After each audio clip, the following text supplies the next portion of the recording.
Références de construction et dimensions dépendantes. Lors de la création d'une esquisse, des formes de référence sont souvent nécessaires.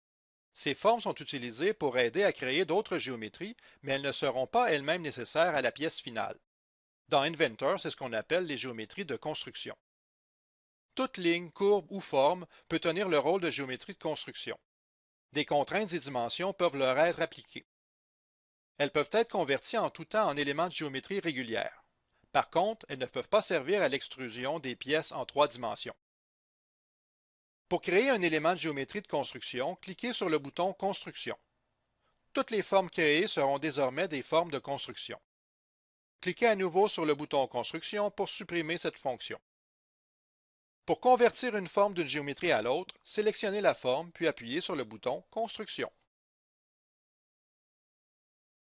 Si l'ajout d'une cote définie par l'utilisateur risque de surcontraindre l'esquisse, ou si des dimensions doivent s'ajuster à une géométrie changeante, il peut être souhaitable qu'une dimension dépende d'autres cotes. Dans ces cas, les cotes aux dimensions dépendantes sont utilisées.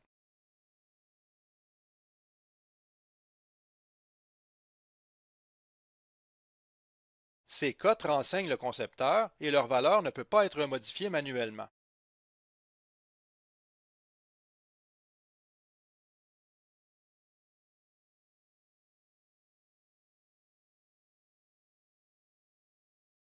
Bien qu'elles ne puissent pas changer, elles peuvent être utilisées comme référence pour d'autres dimensions.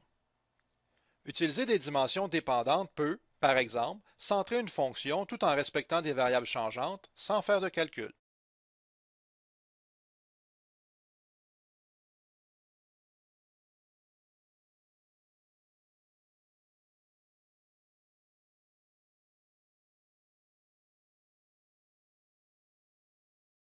Si elle ne cause pas une surcontrainte, une dimension dépendante peut être convertie en cote régulière en la sélectionnant et en cliquant le bouton Cote dépendante.